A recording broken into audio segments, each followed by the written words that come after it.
Inondations, des milliers d'Indiens piégés, le bilan s'aggrave. Les secouristes, appuyés par des dizaines d'hélicoptères et des centaines de bateaux, tentent de sauver les milliers de personnes piégées par les inondations dans l'État indien du Kerala, qui ont fait plus de 350 morts tandis que les pluies torrentielles continuent. Le bilan de ces inondations, les plus graves qu'a subi cet État du sud de l'Inde depuis un siècle, est passé à 357 morts, ont annoncé dimanche les autorités locales. Le précédent bilan était de 324 morts. Cette région très touristique du sud de l'Inde subit depuis la fin du mois de mai des pluies torrentielles qui ont déclenché des glissements de terrain et des inondations soudaines emportant des villages entiers. Quelques 350 000 personnes sinistrées ont dû se réfugier dans 3 000 camps d'urgence. Des milliers d'hommes de l'armée de terre, de la marine et de l'armée de l'air ont été déployés pour venir en aide à ceux qui sont encore isolés par les inondations. De nombreuses routes et 134 ponts ont été endommagés, isolant des districts entiers dans les zones de collines du Kerala qui sont les plus affectées.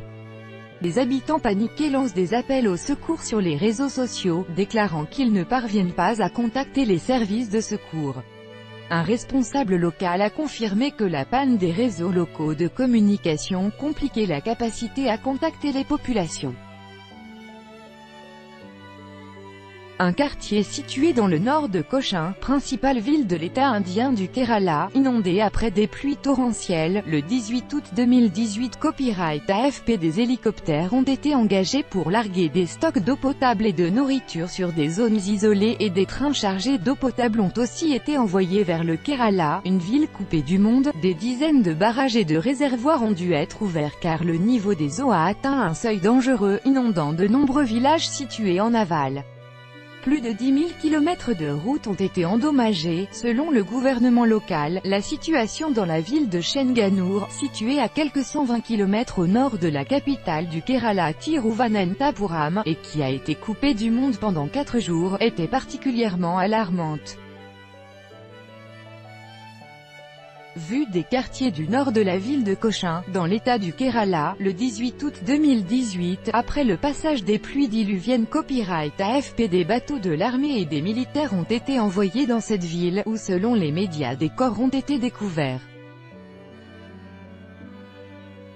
Saji Cherian, qui représente Chenganur à l'Assemblée du Kerala, a dit craindre à la télévision Asiane TV un bilan d'au moins 50 morts dans sa ville, et a éclaté en sanglots en réclamant des hélicoptères pour sauver les habitants.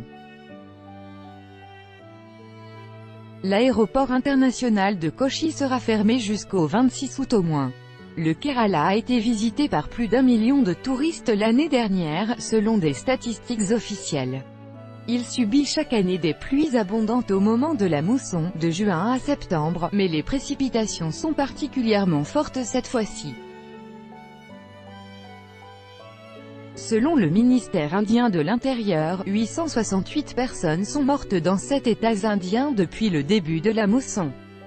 Des habitants sont évacués par des secouristes de la marine indienne au cours d'une opération de sauvetage à Paravur près de la ville de Cochin, le 18 août 2018. Copyright AFP. Selon le gouvernement local, les pertes causées à l'État du Kerala par ces intempéries catastrophiques sont de 2,9 milliards de dollars, selon des estimations préliminaires.